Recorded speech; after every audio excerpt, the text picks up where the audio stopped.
إلا الله الله أكبر الله أكبر ولله الحمد الله أكبر الله أكبر الله أكبر لا إله إلا الله الله أكبر الله أكبر ولله الحمد. أعوذ بالله من الشيطان الرجيم. بسم الله الرحمن الرحيم. الحمد لله رب العالمين الرحمن الرحيم مالك يوم الدين. إياك نعبد وإياك نستعين. اهدنا الصراط المستقيم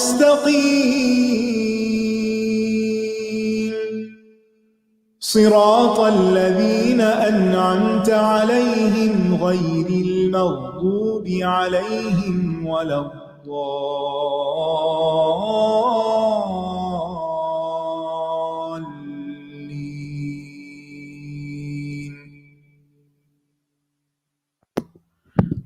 السلام علیکم ورحمۃ اللہ وبرکاتہ. کیا حال ہے سب کا؟ کل کا لیکچر سننے کے بعد گھر جا کے کون سی بات یاد رہی؟ جی آپ جی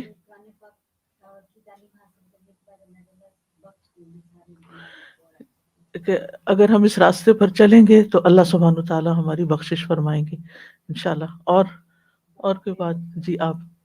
ایسی محفلوں کو فرشتے ڈھانپ لیتے ہیں اور زمین و آسمان کے درمیان سب جگہ ایسی محفلوں کو فرشتے ڈھانپ لیتے ہیں اور زمین سے آسمان تک پھیل جاتے ہیں اور پھر اللہ تعالیٰ ان کی بخشش کا وعدہ کرتے ہیں. جی جنت کا راستہ آسان ہو جاتا ہے. قرآن شفا ہے. یس انسان کو بصیرت حاصل ہوتی ہے، بے پناہ اجر کا ذریعہ ہے. جی آپ.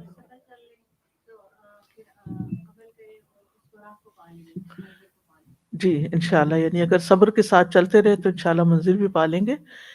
کچھ لوگ آن لائن بھی تھے، ان میں سے کسی نے ایک بہت اچھا ریفلیکشن دیا ہے، آپ کے ساتھ آپ کو سنانا چاہوں گی. وہ لکھتی ہیں کہ کل کے لیکچر میں آیا کہ قرآن فہمی کے سفر میں ہمیں بھینچا جائے گا، یعنی مشکلات آئیں گی، ہمیں آزمایا جائے گا. اس کے بغیر ہمیں قرآن نہیں مل سکتا. جسم کی راحت کے ساتھ قرآن نہیں ملے گا. اس بھینچے جانے اور آزمائے جانے کو اس سفر کی تیاری میں آغاز میں ہی خود کو تیار کر لیں، یعنی مینٹلی اپنے آپ کو تیار کر لیں کہ اس پڑھائی میں مشقت تو ہوگی، اور ان کا متبادل سوچ کر رکھیں. بچے بیمار ہوں گے، خود کو یاد دلائیں کہ قرآن شفا ہے. ذہن میں زندگی سے متعلق اشکالات آئیں گے، خود کو یاد کروائیں کہ قرآن سے تعلق سے ہمارے تمام اشکالات، کنفیوژنز دور ہوں گی. مال کی تنگی ہوگی تو خود کو یاد کرائیں کہ قرآن سے جڑنا برکت کے حصول کا سبب ہے.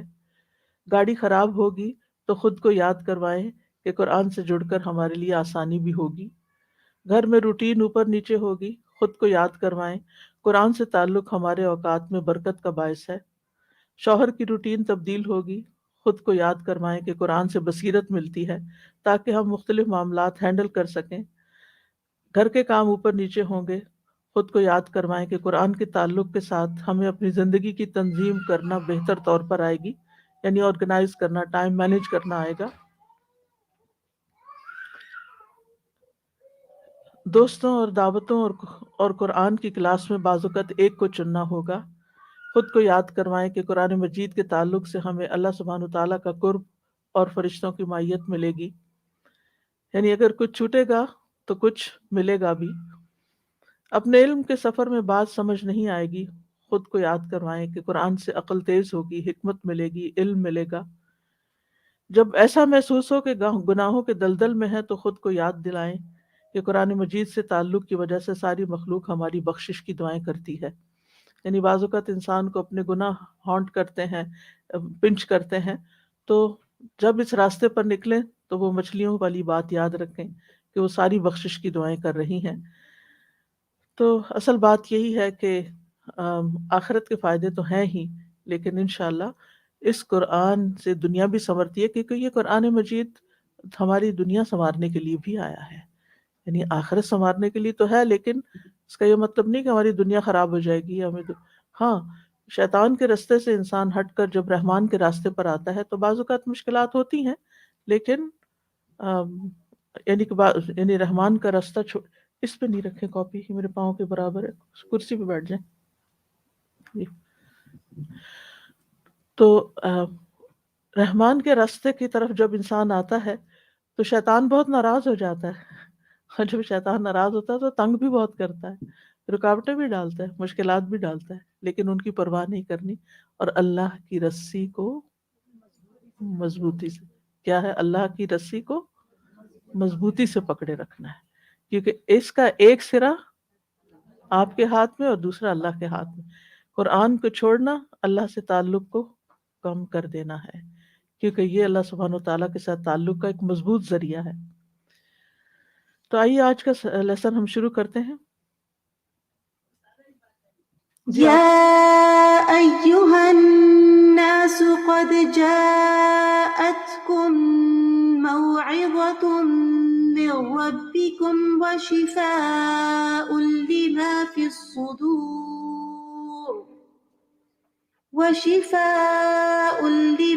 الصدور وهدى ورحمة للمؤمنين. قل بفضل الله وبرحمته فبذلك فليفرحوا هو خير مما يجمعون. اے لوگو، بے شک تمہارے پاس تمہارے رب کی طرف سے ایک عظیم نصیحت اور اس کے لیے سراسر شفا جو سینوں میں ہے، یعنی سینوں کی بیماریوں کی شفا آ گئی ہے، اور ایمان والوں کے لیے سراسر ہدایت اور رحمت آئی ہے. کہہ دیجئے یہ اللہ کے فضل اور اس کے رحمت ہی سے ہے، سو اسی کے ساتھ پھر لازم ہے کہ لوگ خوش ہو جائیں. یہ ان سب چیزوں سے بہتر ہے جو لوگ جمع کر رہے ہیں. اللہ سبحانہ وتعالیٰ نے یہ کتاب ہمارے پاس اس لیے بھیجی ہے کہ ہم اس کو پڑھیں، سمجھیں، اس میں غور و فکر کریں اور اس سے نصیحت حاصل کریں. کتاب انزلناہ الیک مبارک لیدبروا آیاتہ ولیتذکر اولو الالباب. جو کتاب ہم نے آپ کی طرف نازل کی ہے بڑی برکت والی ہے، تاکہ لوگ اس کی آیات میں غور و فکر کریں اور عقل والے اس سے سبق حاصل کریں. تو ہم نے اس میں غور و فکر بھی کرنا ہے اور کیا کرنا ہے، سبق حاصل کرنا ہے. تو ہر روز قرآن مجید کو اس طرح پڑھیں اور سنیں کہ اپنے لیے اس میں سے سبق لیں، اللہ تعالیٰ کی نصیحت کو قبول کریں. اللہ تعالیٰ فرماتے ہیں قد جاءتکم موعظۃ، تمہارے پاس نصیحت آ گئی ہے. تو اگر اللہ تعالیٰ نے ہماری طرف یہ بھیج دی اور 1400 سال سے یہ ہمارے لیے محفوظ شکل میں موجود ہے، تو پھر ہم نے کیا کرنا ہے، اسے لینا ہے یا چھوڑ دینا ہے؟ اسے لینا ہے، اسے قبول کرنا ہے. اور مبارک ہے یعنی بہت زیادہ خیر اور وسیع علم پر مشتمل ہے. اس کے اندر ہدایت ہے، ہر بیماری سے شفا ہے، زندگی کی تاریکیوں میں نور ہے جس سے روشنی حاصل کی جا سکتی ہے. اس میں ہر وہ حکم اور ہر وہ ہدایت موجود ہے جس کے ہم سب محتاج ہیں، جس کی ہمیں ضرورت ہے. اللہ تعالیٰ قرآن مجید فرماتے ہیں فَأَيْنَ تَذْهَبُونَ إِنْ هُوَ إِلَّا ذِكْرٌ لِّلْعَالَمِينَ. تم کدھر جا رہے ہو، منہ موڑ کے کہاں جا رہے ہو، اس کو چھوڑ کے کہاں جا رہے ہو. إِنْ هُوَ إِلَّا ذِكْرٌ لِّلْعَالَمِينَ، یہ تو سارے جہان والوں کے لیے ایک نصیحت ہے. تو کیا اس سے سبق نہیں لوگے، اس سے نصیحت نہیں لوگے، اس سے گائیڈنس نہیں لوگے، اس کے ذریعے رحمت حاصل نہیں کرو گے، اس کی برکتیں نہیں سمیٹو گے، پھر کہاں جاؤ گے؟ پھر کون ہے تمہارا کون تمہیں پناہ دے گا؟ کون تمہاری مشکلات حل کرے گا؟ اگر اللہ کو چھوڑ دیا اور اللہ کے کلام کو چھوڑ دیا تو ہمیں اپنے دل میں پکا عہد کرنا ہے کہ اس کام کو نہیں چھوڑنا. دنیا کا کوئی اور کام چھوٹتا ہے تو چھٹ جائے، لیکن اس رسی کو نہیں چھوڑنا. اور پھر اس کو پکڑنا کیسے ہے کہ اس میں غور و فکر کرنا ہے. ابن تیمیہ کہتے ہیں جو ہدایت کی غرض سے قرآن میں تدبر کرتا ہے اس کے لیے حق کا راستہ واضح ہو جاتا ہے، اس کو سچائی مل جاتی ہے. ابن قیم کہتے ہیں کسی بھی بندے کے لیے قرآن میں تدبر کرنے اور اس میں بہت زیادہ غور و فکر کرنے، اس کی آیات کے معنی پر اپنی فکر کو مجتمع کرنے سے بڑھ کر کوئی چیز اس کی دنیا اور آخرت کی زندگی کے لیے اس سے زیادہ مفید نہیں ہو سکتی، اور اس کی نجات کے لیے اس سے زیادہ قریب نہیں ہو سکتی. قرآن کے یہ معنی انسان کے ہاتھ میں خوش نصیبی، مفید علوم کے خزانوں کی چابیاں تھما دیتے ہیں، اس کے دل میں ایمان کے قواعد جما دیتے ہیں، اس کی عمارت کو مضبوط کر دیتے ہیں، اس کے ستونوں کو گاڑ دیتے ہیں، اس کے دل میں اس کو دنیا اور آخرت اور جنت و جہنم کی شکل بھی دکھا دیتے ہیں. گزشتہ اقوام کے قصے سناتے ہیں، عبرتوں کے مقامات دکھاتے ہیں. اس کے معنی میں اللہ کی ذات، اس کے ناموں اور اس کی صفات اور اس کے افعال کا تعارف بھی کروا دیتے ہیں. جو چیزیں اللہ کو پسند ہیں اور جو پسند نہیں وہ سب ان کا بھی تعارف کرا دیتے ہیں. لہٰذا ہمارے لیے ضروری ہے کہ ہم اس کتاب کو تھام کر رکھیں اور اپنی زندگی کا مقصد یہ رکھیں کہ اس کو پڑھ کر اس سے نصیحت حاصل کرنی ہے. یہ جتنا بھی ٹائم آپ لگائیں گے ترجمہ یاد کرنے میں، الفاظ کی تحقیق میں، تفصیل میں، تفسیر میں، تو مقصد کیا ہونا چاہیے کہ سبق حاصل کرنا ہے. ہم عمل کے لیے پڑھ رہے ہیں. ہم کس کے لیے پڑھ رہے ہیں؟ اس پر عمل کرنے کے لیے. ہم عالم کہلوانے کے لیے نہیں، ہم حافظ کہلوانے کے لیے نہیں، ہم اس کو عمل کی نیت سے پڑھ رہے ہیں، ربانی بننے کے لیے. اسی لیے ہم دیکھتے ہیں ابن مسعود کہتے ہیں کہ ہم میں سے کوئی آدمی، صحابی ہیں یہ، جب 10 آیات سیکھ لیتا تو اس سے آگے نہ بڑھتا یہاں تک کہ ان کے معنی کو معلوم کر لیتا اور اس پر عمل کرنا بھی سیکھ لیتا کہ اس پر عمل کیسے کرنا ہے، اس کا تقاضا کیا ہے، ہمیں کرنا کیا ہے. تو ہمیں اس کو دل پر اتارنا ہے. تو آئیے اللہ سبحانہ تعالیٰ کے فضل و کرم سے ہم آغاز کرتے ہیں سورۃ الفاتحہ سے. سورۃ الفاتحہ مکی سورت ہے. اس کی آیات کی تعداد 7 ہے. ترتیب کے اعتبار سے یہ قرآن مجید کی پہلی سورت ہے. نزول کے اعتبار سے قرآن مجید کی چوتھی سورت ہے. پہلی اقرأ بسم ربک الذی خلق، دوسری المزمل، تیسری المدثر اور چوتھی الفاتحہ.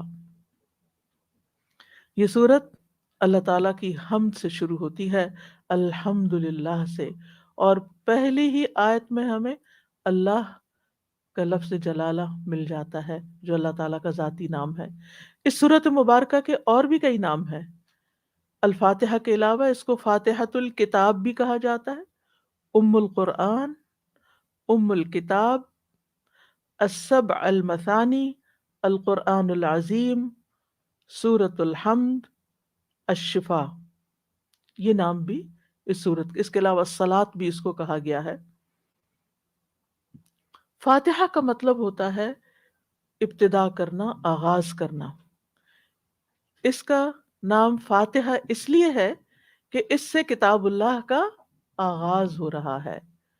اور اسی طرح نماز میں بھی قرات کا آغاز، قرآن پڑھنے کا آغاز اسی سورت کے ساتھ ہوتا ہے. یعنی نماز کے میں بھی قرآن کا افتتاح سورۃ الفاتحہ کے ساتھ ہوتا ہے. پھر ام القرآن، ام الکتاب، القرآن العظیم، کیونکہ اس میں زندگی کے تمام احکامات موجود ہیں. ام کا مطلب ہوتا ہے اصل، یعنی بنیادی مضامین، بیسک جتنے بھی کانسیپٹس ہیں ہمارے دین کے، سب کی اصل یہاں موجود ہے. السبع المثانی اس لیے کہا جاتا ہے کہ 7 بار بار دہرائی جانے والی آیتیں ہیں. اور ہم دیکھتے ہیں کہ ہر نماز کی ہر رکعت میں، چاہے فرض ہو، نفل ہو، حتیٰ کہ نماز جنازہ، ان سب میں سورۃ فاتحہ پڑھی جاتی ہے اور اس کی آیات کو بار بار دہرایا جاتا ہے. یعنی قرآن مجید کا کوئی حصہ ہم اتنی دفعہ ریپیٹ نہیں کرتے جتنی دفعہ سورۃ الفاتحہ ریپیٹ کرتے ہیں. اور اتنی اہم صورت ہے، اعظم صورت فی القرآن ہے، قرآن مجید کی سب سے عظیم ترین صورت ہے، کہ اگر آپ مثلا نماز پڑھ رہے ہیں اور نماز کی رکعت میں الف لام میم سے لے کر الناس تک پڑھ لیں اور فاتحہ نہ پڑھیں تو آپ کی نماز نہیں ہوگی. لیکن اگر آپ صرف الفاتحہ پڑھ لیتے ہیں اور باقی صورت پڑھنی یاد نہیں رہی، نماز ہو جائے گی. اس سے آپ اس کی اہمیت کو سمجھیں کہ یہ صورت ہماری زندگی میں کتنی زیادہ اہم ہے. یہ صورت پوری امت کو متحد کرتی ہے، کیونکہ امت کے ہر فرد کو اس صورت کو سیکھنا لازم ہوتا ہے، کیونکہ اس کے بغیر نماز ہی نہیں ہوتی. یعنی اگر آپ کسی ادنا سے ادنا ان پڑھ سے ان پڑھ مسلمان کو بھی دیکھیں جسے کچھ نہیں آتا اور لیکن سورۃ الفاتحہ آتی ہوگی. اس لیے ایک نصیحت ہے آپ کے لیے کہ آپ اپنے بچوں کو خود سورۃ الفاتحہ سکھائیں. جن کے بڑے ہو چکے ہیں وہ کسی اور کے بچے پکڑ لیں اور ان کو سکھائیں. کیوں؟ اس میں بڑی راز کی بات ہے. ساری زندگی وہ جتنی بھی نمازیں پڑھے گا، جتنی دفعہ سورۃ فاتحہ پڑھے گا، اتنی دفعہ آپ کو ثواب ملے گا. کتنا بڑا ثواب ہو جائے گا. یعنی دن میں ہر شخص کو اگر صرف فرض بھی پڑھتا ہے 17 دفعہ تو سورۃ فاتحہ پڑھنی پڑتی ہے. اگر آپ نے کسی ایک بچے کو سورۃ فاتحہ سکھا دی ہے اور وہ ہر روز 17 دفعہ آپ سورۃ فاتحہ پڑھتا ہے، تو آپ سوچئے کہ وہ ایک بچے کا 17 دفعہ کا ثواب آپ کو، دوسرے کا 17 دفعہ کا، تیسرے کا 17 دفعہ. اپنے بچوں کو بھی سکھائیں. اور اگر بڑے ہو گئے ہیں تو اب آپ ترجمہ سیکھ رہے ہیں، اپنے بچوں کو سورۃ فاتحہ کا کم از کم ترجمہ ضرور سکھا دیں. یہ خود سکھائیں. باقی قرآن اگر کوئی اور پڑھا دیتا ہے پڑھا دے. بچہ چھوٹا بھی ہو، اگر آپ کے بچے بڑے ہوں گے تو ان کے بچوں کو پکڑ لیں، ان بچوں کو آپ سکھا دیں. اور اگر وہ صحیح نہیں پڑھتے تو ان کا پروننسیشن ٹھیک کرا دیں. لیکن اس کے لیے پہلے آپ کو اپنا ٹھیک کرنا ہوگا نا. اس کو میک شور کرنا ہوگا. اگر آپ کی ٹیچر آپ کو پاس کر دیتی ہیں تو پھر آپ آگے بھی سکھا سکتے ہیں. اور اگر ہو سکے تو اپنی دوستوں، اپنی جو بھی آپ کے ملنے جلنے والے لوگ ہیں، ان سب میں سے کوئی 5 لوگ کر لیں، بھانجی بھتیجے، کوئی بھی، بڑے چھوٹے، ایون بزرگ بھی، ان کو سورۃ فاتحہ کا معنی بتا دیں. کیونکہ ہر نماز میں پڑھنی ہوتی ہے اور ہمیں نہیں پتہ ہم کیا پڑھ رہے ہیں. تو یہ ایک بہت اپنے لیے ایک نیکی اور صدقہ جاریہ کمانے کا بہت بڑا ایک موقع ہے. بہرحال اس سورت کو سورۃ الحمد بھی کہا جاتا ہے کیونکہ اس میں اللہ تعالیٰ کی حمد آئی ہے سب سے پہلے.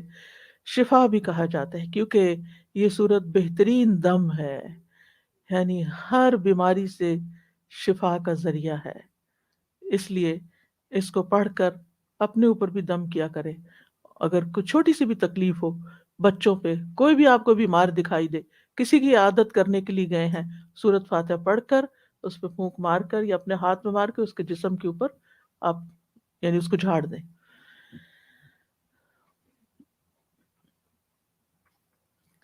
اس سورت کو قرآن مجید کی سب سے افضل سورت کہا گیا ہے.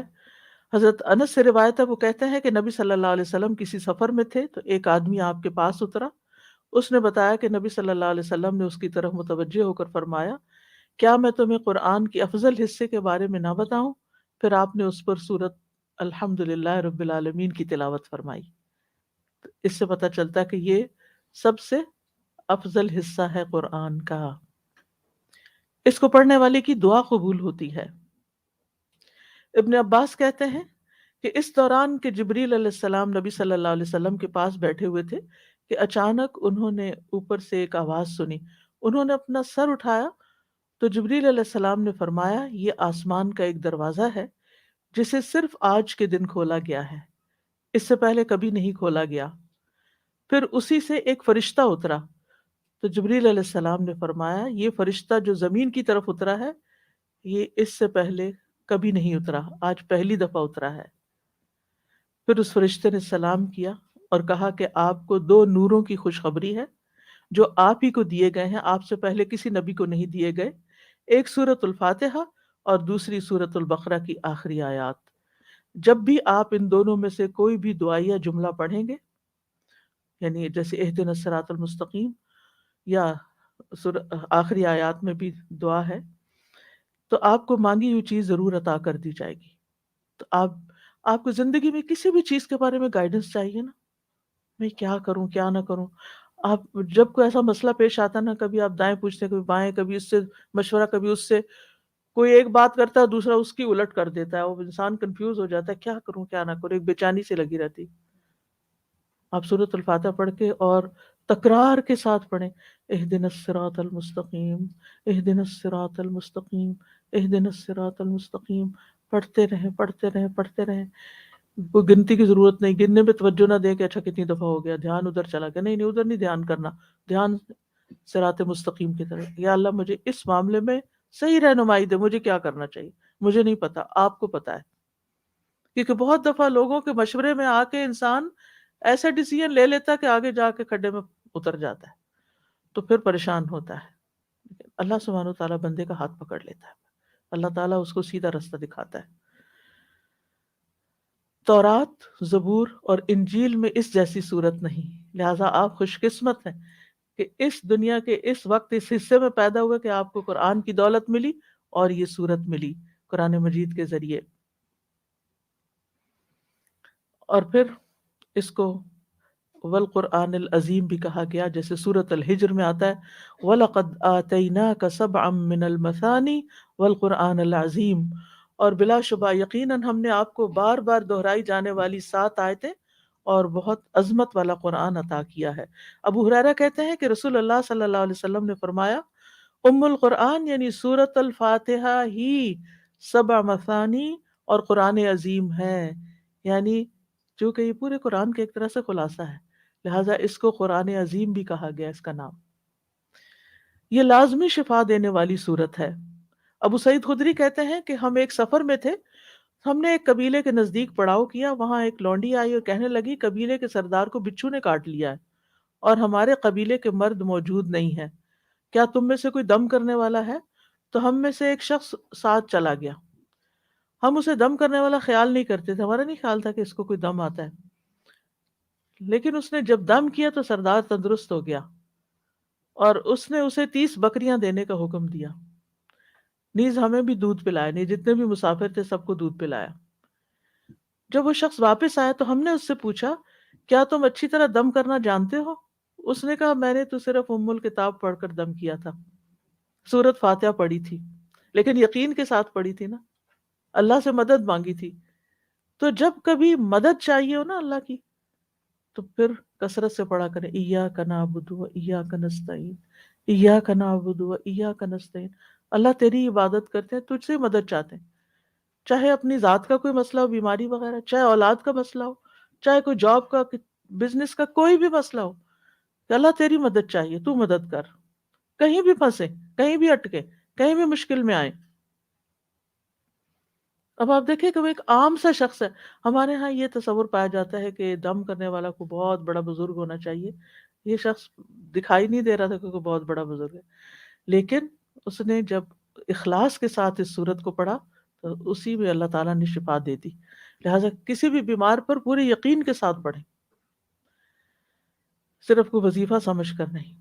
پھر آپ دیکھیے کہ یہ نماز کا رکن ہے، اس کے بغیر نماز نہیں ہوتی. رسول اللہ صلی اللہ علیہ وسلم نے فرمایا لا صلاۃ لمن لم یقرأ بفاتحۃ الکتاب، جس شخص نے سورۃ فاتحہ نہیں پڑھی اس کی نماز ہی نہیں ہوئی. ایک اور روایت میں آتا ہے مسند احمد کی، یہ تو صحیح بخاری کی روایت تھی، دوسری روایت میں ہے ہر وہ نماز جس میں سورۃ فاتحہ نہ پڑھی جائے وہ ناقص ہے، ناقص ہے، ناقص ہے، مکمل نہیں. نماز مکمل ہی نہیں ہوتی جب تک سورۃ فاتحہ نہ پڑھی جائے. سورۃ الفاتحہ سے قرآن کا آغاز کیوں کیا گیا؟ کیونکہ جو کچھ قرآن مجید میں آگے بیان ہونا تھا اس سب کو اجمالی طور پر یہاں بیان کر دیا گیا، جس کی آگے میں وضاحت کروں گی. ہم سب کے لیے اللہ سبحانہ وتعالیٰ کا ایک حکم ہے کہ فَإِذَا قَرَأْتَ الْقُرْآنَ فَاسْتَعِذْ بِاللَّهِ مِنَ الشَّيْطَانِ الرَّجِيمِ، کہ جب آپ قرآن پڑھنے لگے تو شیطان مردود سے اللہ کی پناہ مانگ لیا کریں. تو یہ ایک ادب ہے، لازمی، ضروری اللہ کا حکم ہے کہ قرآن مجید پڑھنے سے پہلے ہمیں تعوذ پڑھنا ہے. تعوذ نہیں ہوتا، یہ بعض لوگ اس کو تعوذ کہتے ہیں، تعوذ ہے. تعوذ کا مطلب ہوتا ہے اللہ تعالیٰ کی پناہ لینا، اللہ تعالیٰ کی حفاظت طلب کرنا. ہر شر کو، اس کو استعاذہ بھی کہتے ہیں، ہر شر کو ہٹانے کے لیے اور ہر خیر کو پانے کے لیے. ابن قیم کہتے ہیں استعیذ باللہ کا معنی ہے میں اللہ کی ذات کے ساتھ تحفظ چاہتا ہوں اور اس کے ساتھ حفاظت چاہتا ہوں اور اس کی طرف پناہ لیتا ہوں. تو آغاز کرتے ہیں اعوذ باللہ سے.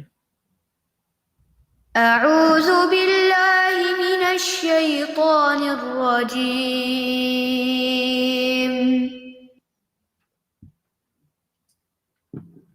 ہمیں حفاظت کیوں چاہیے؟ حفاظت کب چاہیے ہوتی ہے؟ آپ کب؟ شیطان کو چھوڑیں ابھی میں سمپل حفاظت پوچھ رہی ہوں. جب ہمیں کسی چیز کا خوف ہوتا ہے نا، یا کوئی دشمن ہمارے پیچھے لگا ہوا ہوتا ہے، تو پھر ہم کیا کرتے ہیں؟ اگر نیند میں بھی، خواب میں آپ یہ خواب دیکھ رہے ہو کہ کوئی آپ کے پیچھے آ رہا ہے، تو آپ کیا کرنا چاہتے ہیں؟ فوراً حفاظت والی جگہ پہ کسی کمرے میں گھس جا رہے ہیں، چٹکنی لگا رہے ہیں، دروازہ لاک کر رہے ہیں، گاڑی کا دروازہ بند کر رہے ہیں، کھینچ رہے ہیں. ایسی خوابیں آتی ہیں نا کہ کوئی پیچھے لگا ہوا، تو ہمیں حفاظت چاہیے اپنے آپ کو پروٹیکٹ کرنے کے لیے. ٹھیک ہے نا؟ جب آپ کو کورونا سے ڈر لگا تو آپ نے کیا کیا؟ ماسک لگا لیے. کیوں؟ پروٹیکشن کے لیے، حفاظت کے لیے. اچھا، اور کیا کیا؟ ویکسین لگوائی، گھروں میں بند ہو گئے. یعنی ان میں سے کون سی چیز بچا سکتی تھی، کون سی نہیں، وہ ایک الگ ہے بات. لیکن یہ کہ ہم سب جب بھی ڈرتے ہیں تو ہم پروٹیکشن چاہتے ہیں، حفاظت چاہتے ہیں. اللہ سبحانہ وتعالیٰ شیطان کو ہمارا کھلا دشمن بتاتا ہے. وہ دشمن ہے، اس کے دشمن سمجھو. ہوا یعنی عدو لکم فاتخذوہ عدوا، اسے دشمن بناؤ، سمجھو دشمن. تو جب ہم اس کو دشمن سمجھتے ہیں تو پھر ہمیں اس سے کون بچا سکتا؟ وہ تو خبیث ہمیں نظر بھی نہیں آتا. نظر آنے والی چیز کو تو انسان کسی چیز سے ہٹا لیتا ہے، یہ دکھتا ہے تو سوچتا ہے انسان پہ اب اس چیز کے پیچھے آ گیا ہوں، کور کر لیا اپنے آپ کو، تو اب میں محفوظ ہو گیا ہوں. وہ تو نظر بھی نہیں آتا اور وہ ہماری دشمنی کیے چلے جا رہے. اس کی دشمنی ہے کیا؟ کوئی ایک ہاتھ کھڑا کیا کرے کیونکہ سب کی آواز مجھے اکٹھی نہیں سمجھ آتی. اچھا، اس کی دشمنی یہ ہے. اور آپ ہاتھ جنہوں نے کھڑا کیا وہ صرف بولے اوکے، سیدھے رستے سے ہٹاتے. اپنے آپ کو بڑا سمجھتا ہے، ہاں. دنیا میں انوالو کرتا ہے، جنت میں نہیں جاتے. ہاں. دشمن ہے وہ. اس نے کیا کیا تھا؟ آدم علیہ السلام کو جنت سے نکلوایا تھا. اب وہ آدم کی اولاد کا بھی دشمن ہے. اب وہ آدم کی اولاد کو واپس اس جنت میں نہیں جانے دینا چاہتا کیونکہ وہ خود بھی نکالا گیا تھا.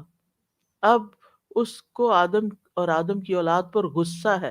وہ کہتا ہے کہ یہ کوئی ایسا کام نہ کرے کہ جس سے یہ جنت میں جا سکے.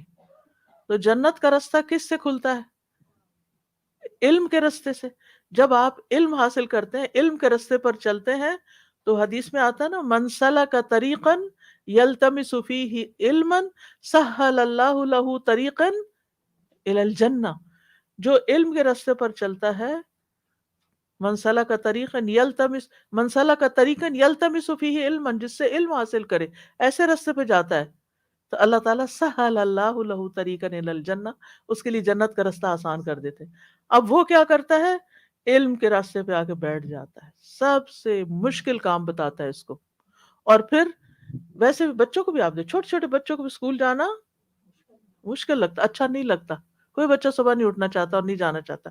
اور خاص طور پہ چھوٹے چھوٹے بچے بھی جب پہلی دفعہ جاتے ہیں تو کتنا روتے ہیں، کتنا تنگ کرتے ہیں. اگر آپ انہیں کہ چلو پارک، روئیں گے. کوئی بچہ کہے گا میں نے نہیں پارک جانا. سب چلیں گے، چلو شاپنگ چلتے ہیں، مال چلتے ہیں، سب چلیں گے.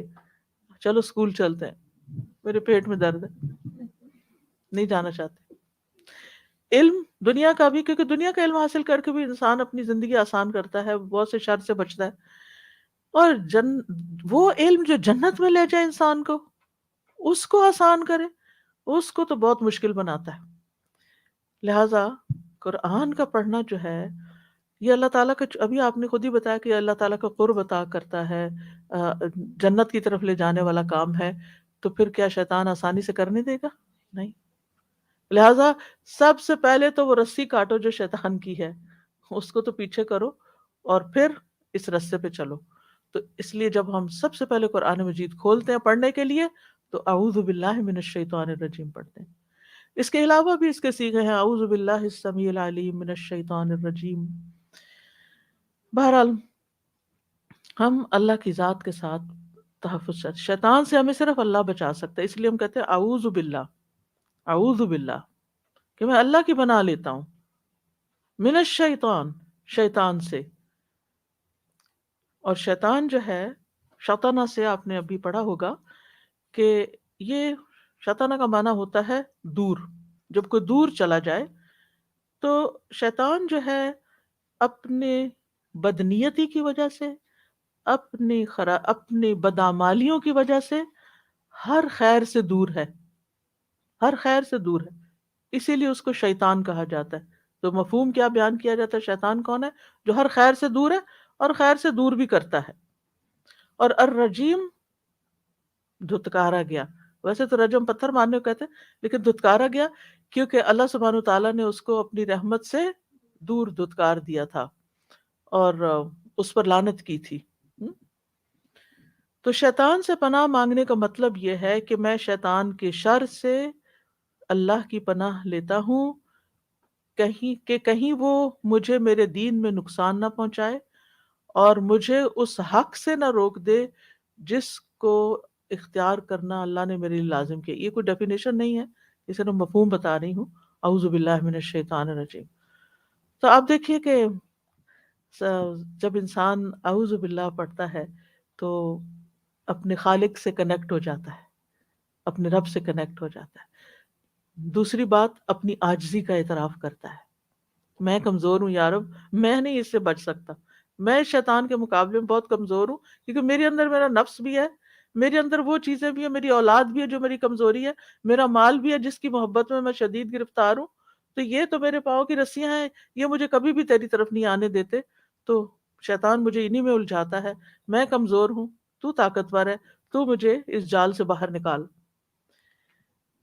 اور پھر جب انسان شیطان کی رسی کاٹ دیتا ہے نا اللہ کی پناہ لے کر، تو پھر اللہ کی اطاعت آسان ہو جاتی ہے. تو یہ کام آپ کے لیے آسان ہو جائے گا، قرآن کا پڑھنا، یاد کرنا، سمجھنا، غور و فکر کرنا، اس پر عمل کرنا. پھر یہ ہے کہ چونکہ شیطان انسان کا دشمن ہے تو انسان دشمن سے ہمیشہ چوکنا رہتا ہے. لہذا اعوذ باللہ پڑھنے کا مطلب یہ ہے کہ آپ کو احساس ہے کہ آپ کا کوئی دشمن بھی ہے اور اس سے آپ بچنا چاہتے ہیں. اور پھر شیطان جو ہے نا، قرآن پاک پڑھنے سے تو روکتا ہی ہے، لیکن جب آپ پڑھنے لگ جاتے ہیں نا تب بھی وہ وسوسے ڈالتا ہے. تمہیں نہیں یاد ہونا، یہ بہت مشکل کام ہے، 3 سال لگ جائیں گے یہ پورا ہوتے ہوتے، اور بھی طرح کے یہ بھی کام ہے، وہ بھی، تمہیں تو ٹریول بھی کرنا ہوگا اور تمہیں تو یہ مسئلہ بھی ہوگا اور وہ تو، یہ تو کام نہیں ہو سکے گا، اس لیے شروع ہی نہیں کرو. نہیں، دنیا کے سارے کام ہوتے رہتے ہیں، جتنا بھی ہو گیا اللہ تعالیٰ اس میں بھی ہدایت دے دے گا انشاءاللہ. اور پھر آپ دیکھیے کہ اعوذ باللہ جب ہم کہتے ہیں تو اللہ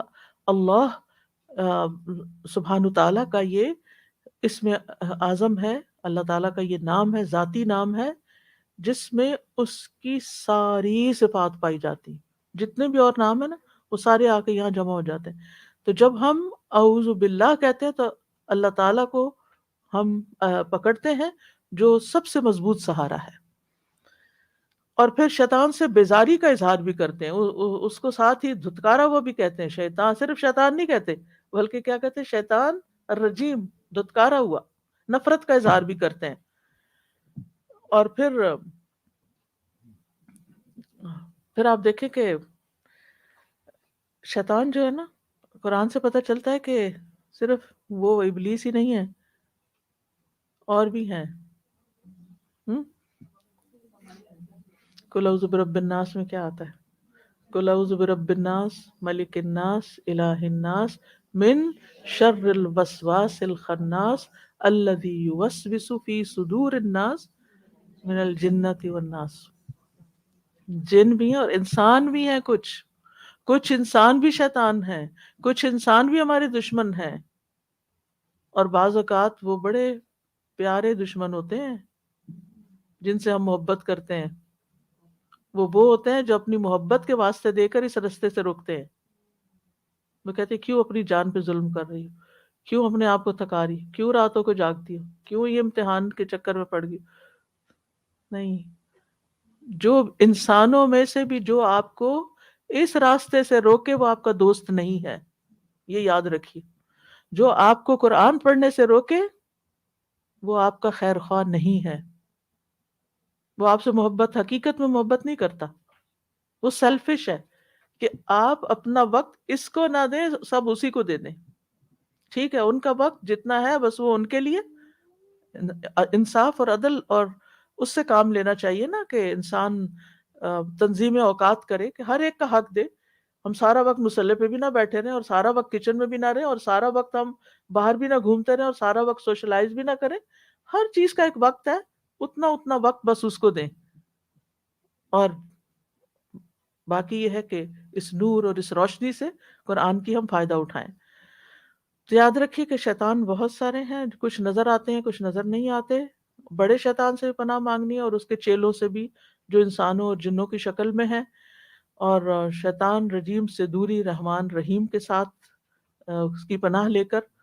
اور پھر آپ دیکھیے کہ اعوذ کا لفظ جو ہے نا یہ پریزنٹ ٹینس ہے. میں ابھی مضارع کا لفظ نہیں بولوں گی کیونکہ پھر آپ پریشان ہوں گے. یہ پریزنٹ ٹینس ہے، میں پناہ لیتا ہوں، یعنی میں ہر وقت لیتا رہتا ہوں، کنٹینیوس کام ہے میرا. ٹھیک ہے، اور خاص طور پر قرآن پڑھتے وقت، کیونکہ وہ اثر انداز ہوتا ہے، آنے نہیں دیتا اس طرف. آ جائیں تو وسوسے ڈالتا ہے، جب اس سے بچے تو بعض اوقات معنی کی اصل نہیں سمجھنے دیتا، کہیں اور دماغ لے جاتا ہے، غیر حاضر کر دیتا ہے. تو اس لیے کیونکہ آپ دیکھیے کہ قرآن مجید جو ہے کا پڑھنا پڑھانا ایک فضیلت والا کام ہے، تو پھر وہ کہتا ہے کہ اچھا چلے پڑھ لیں، اب یہ یہاں تک تو بات نہیں آئے، میں اب ان کو سمجھنے نہیں دوں گا، غور نہیں کرنے دوں گا. جب انسان اللہ تعالیٰ سے پناہ طلب کر لیتا ہے تو اللہ تعالیٰ جب انسان اللہ تعالیٰ سے پناہ طلب کر لیتا ہے تو ایک محفوظ قلعے میں چلا جاتا ہے، ایک حفاظت مل جاتی ہے. اور ایک اور بات یہ ہے کہ شیطان کو بس اتنا ہی برا بھلا کہنا چاہیے جتنا یہ الرجیم کا لفظ آیا ہے، جو قرآن و سنت سے پتہ چلتا ہے. اس سے زیادہ گالی گلوچ، اور جیسے لوگ وہاں جا کے حج کے موقع پر وہ شیطانوں کو جوتیاں مارتے ہیں اور پتہ نہیں کیا کیا پھینکتے، تھوکے پھینکتے اور اس طرح کا کوئی کام نہیں کرنا، کیونکہ یہ اس کی ہمیں اجازت نہیں ہے. مومن اپنے اخلاق اور اس سے نیچے نہیں اترتا. ہمارا دین بڑا خوبصورت ہے، ہمیں بہت اچھے طریقے سے وہ چیزیں سکھا دی گئی ہیں جو ہمیں کرنے کی ہیں. تو اس لیے حدیث میں بھی آتا ہے کہ شیطان کو برا بھلا مت کہو، کیونکہ بلکہ اللہ سے اس کے شر سے بچنے کی دعا کرو، اللہ کی پناہ طلب کرو اس کے شر سے بچنے کا، بس یہ کرنے کا ہے کام. اس کے بعد اعوذ باللہ پڑھنے کے بعد پھر ہم پڑھتے ہیں، کیا پڑھتے ہیں؟ بسم اللہ الرحمن الرحیم. بسم اللہ الرحمن الرحیم.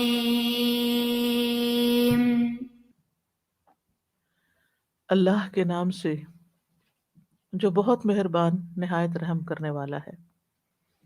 کیوں اللہ کے نام سے؟ کسی اور کے نام سے کیوں نہیں؟ پہلی وحی کے الفاظ کیا ہیں؟ خالی اقرا، اقرا بسم ربک الذی خلق، پڑھو اپنے رب کے نام سے، یعنی بسم اللہ سے پڑھنا شروع کیا کرو. اعوذ باللہ کے بعد بسم اللہ پڑھو اپنے رب کے نام سے. اور ویسے بھی بسم اللہ سورۃ الفاتحہ کا حصہ ہے، تو بسم اللہ اللہ کے نام سے ہم آغاز کرتے ہیں. مفسر طبری کہتے ہیں اللہ تعالیٰ نے اپنے نبی محمد صلی اللہ علیہ وسلم کو ادب سکھایا کہ اپنے تمام کاموں اور اہم مواقع سے پہلے اللہ تعالیٰ کے اسماء حسنی اور اس کی صفات عالیہ کا ذکر کریں. تو بسم اللہ الرحمن الرحیم میں ایک آیت کے اندر 3 نام آ گئے ہیں، اللہ، الرحمن، الرحیم. ٹھیک ہے. تو آپ صلی اللہ علیہ وسلم نے ہمیں یہی طریقہ سکھایا ہے کہ ہم اپنے ہر کام کا آغاز بسم اللہ سے کریں. سورۃ التوبہ کے علاوہ باقی تمام سورتوں کے شروع میں بسم اللہ آتا ہے، اور پھر سورۃ النمل میں تو کل 114 بار بسم اللہ الرحمن الرحیم آتا ہے. بسم اللہ سورۃ الفاتحہ ہی کی ایک آیت ہے، اگرچہ بعض علماء کہتے ہیں کہ الحمدللہ سے فاتحہ شروع ہوتی ہے، لیکن ترجیح والی رائے یہی ہے کہ سورۃ فاتحہ کا جز ہے اور اسی سے 7 آیات بنتی ہیں. تو لفظ اسم سے اللہ کا ہر نام مراد ہے. بسم 7 نام اللہ، اللہ کے. تو کیا مطلب ہوا؟ صرف لفظ اللہ مراد ہے یا سارے نام مراد ہیں؟ سارے نام، کیونکہ اللہ کے نام سے، تو اللہ کا نام ہمیں 99 نیمز کی تو حدیث ملتی ہے، اور اس کے علاوہ بھی ہیں، اور کچھ نام اللہ تعالیٰ نے اپنے ہمیں بتائے ہی نہیں ہیں. سارے ناموں سے ہم آغاز کرتے ہیں، سارے ناموں کا ذکر ہم کر رہے ہیں. اسم کہہ کے ہم نے کیا کیا؟ اللہ کے سارے نام اپنے ذہن میں رکھے. تو نیکسٹ ٹائم جب بسم اللہ پڑھیں آپ تو کیا سوچیں؟ اللہ کے جتنے بھی نام ہیں وہ سارے ہی میں ذکر کرتی ہوں. لفظ اللہ جو ہے یہ صرف اللہ عز و جل کا نام ہے. یہ اللہ سبحانہ و تعالیٰ کے علاوہ کسی اور کا نام نہیں رکھا جاتا، اور دنیا میں کبھی کسی نے اپنا نام اللہ نہیں رکھا. لوگ رحمان رکھ لیتے ہیں اگرچہ منع ہے. رحمان اللہ ہی کا نام ہے، کسی اور کو رحمان نہیں کہہ سکتے، کسی کو خالق نہیں کہہ سکتے، کسی کو رازق نہیں کہہ سکتے. ٹھیک ہے. رحیم کہہ سکتے ہیں، کریم کہہ سکتے ہیں، سمیع کہہ سکتے ہیں، بصیر کہہ سکتے ہیں، لیکن کچھ نام ایسے ہیں کہ جو صرف اللہ کے لیے خاص ہیں. ان میں سے یہ 4 نام خاص طور پہ اللہ، رحمان، خالق، رازق. کیونکہ رازق اللہ کے سوا کوئی نہیں ہے، خالق بھی، کریٹر بھی اللہ کے سوا کوئی نہیں ہے، اور رحمان بھی اسی کا خاص نام ہے، اور اللہ بھی. اسی لیے آپ دیکھیں کہ فرعون جیسے ظالم بادشاہ نے یہ تو کہا تھا انا ربکم الاعلی، لیکن اپنا نام اللہ نہیں رکھا تھا. تو اللہ صرف اللہ ہی کا نام ہے، اور اس کا مطلب ہے جس کی عبادت محبت اور تعظیم کی وجہ سے کی جائے. یہ یاد رکھنا ہے آپ نے.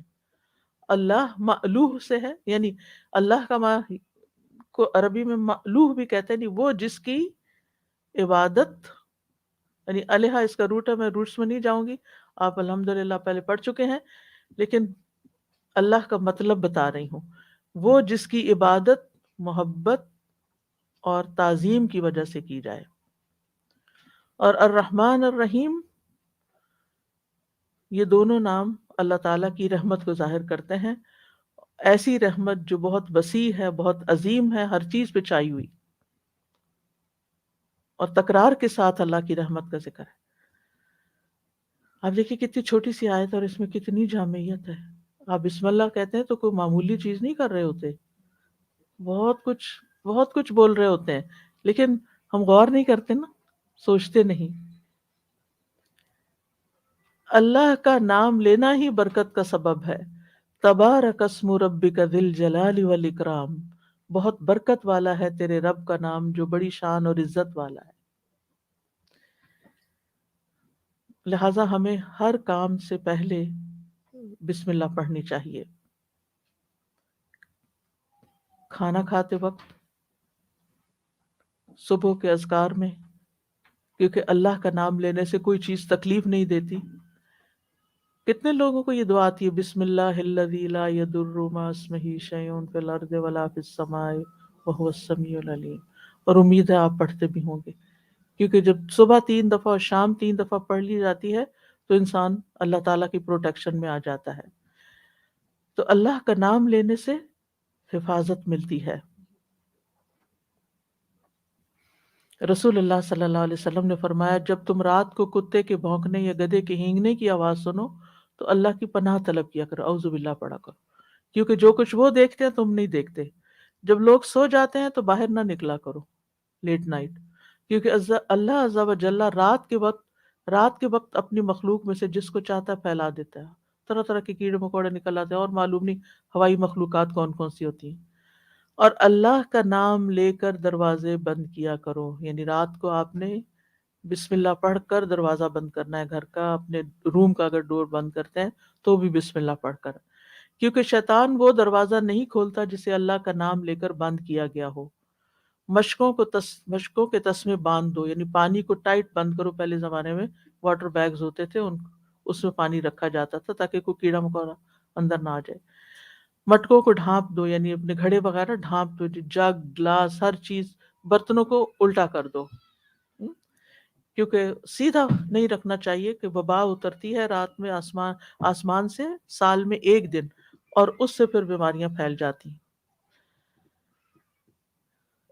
اللہ کا نام نہ لینے کا نقصان بھی ہے. ابلیس نے کہا اے میرے رب، تو نے اپنی ساری مخلوق کا رزق واضح کر دیا، میرا رزق کس میں ہے؟ تو اللہ تعالیٰ نے فرمایا ہر اس چیز میں جس پر میرا نام نہ لیا جائے. تو ہر وہ چیز جس پر اللہ کا نام نہیں لیا جاتا وہ اس میں کھانے میں شریک ہو جاتا ہے. اسی طرح جو لوگ کسی جگہ مجلس کریں اور اس میں اللہ کا ذکر نہ کریں، وہ مجلس قیامت کے دن حسرت کا باعث ہوگی. لہٰذا وہاں بھی اللہ کا نام لینا چاہیے.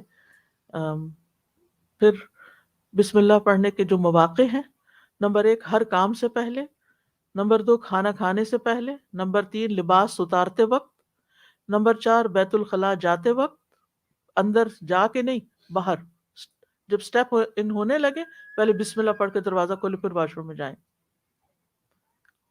یعنی یہ بسم اللہ جو ہے، اللہ کا نام جو ہے، یہ جنوں کی آنکھوں اور بنی آدم کی شرمگاہوں کا پردہ ہے، یعنی انسان پروٹیکٹڈ ہو جاتا ہے.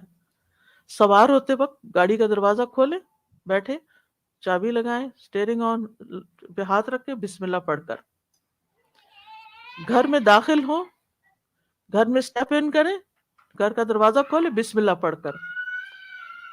رات سونے سے پہلے بسم اللہ پڑھ کر بستر جھاڑیں. چاہے آپ کے گھر میں سیلڈ ہے، کوئی چیز داخل نہیں ہوتی، لیکن یہ سنت ہے نا، تو سنت پر عمل کرنا چاہیے. آپ کے جو، میں تو عام طور پر جو سر کا دوپٹہ ہوتا ہے اتار کے رکھنا ہوتا ہے رات کو سوتے وقت، تو اسی سے ہی بسم اللہ پڑھ کے بستر کو جھاڑ دیتی ہوں. ٹھیک ہے. پھر تکلیف کے وقت بسم اللہ، یعنی اگر کوئی چوٹ لگ گئی ہے تو بسم اللہ. آپ کو یاد ہوگا ہماری نانی دادی وغیرہ جو تھے، وہ جب کوئی بچہ گرتا تھا، کوئی چوٹ لگتی تھی، تو ان کے منہ سے ایک دم بسم اللہ نکلتا تھا.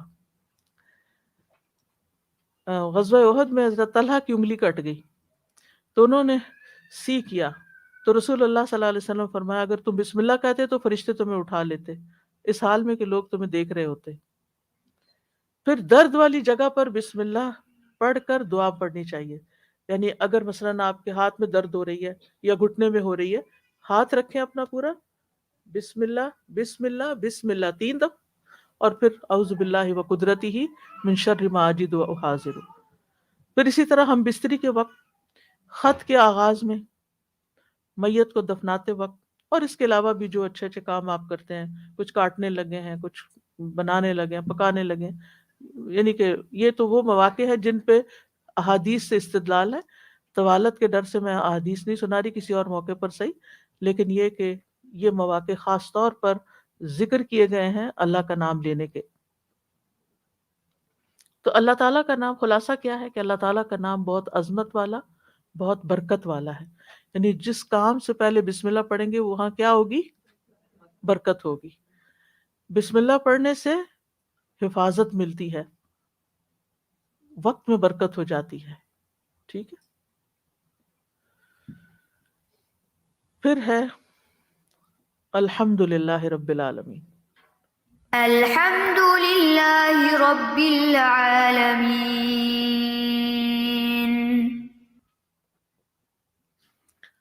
حمد کا کیا معنی ہوتا ہے؟ تعریف. کس بنا پر؟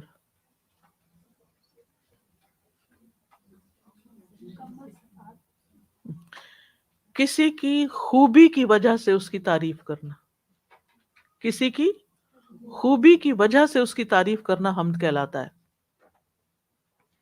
اور اس میں جو ال ہے نا، ال الحمد، ال کا معنی ہے ساری، سب. عربی میں کہتے ہیں یہ استغراق کے لیے ہے، یعنی اس نے ہر چیز کو شامل کر لیا ہے. تعریف کی جتنی بھی قسمیں ہیں ان سب کا مستحق اللہ ہے، یعنی جو تعریف بھی ہے وہ اللہ ہی کی ہے، کسی اور کی نہیں. مثلاً آپ کسی انسان کی بھی تعریف کرتے ہیں نا، تو وہ دراصل اللہ کی تعریف ہے، کیونکہ اللہ نے اس کو یہ سب کچھ دیا اور بنایا.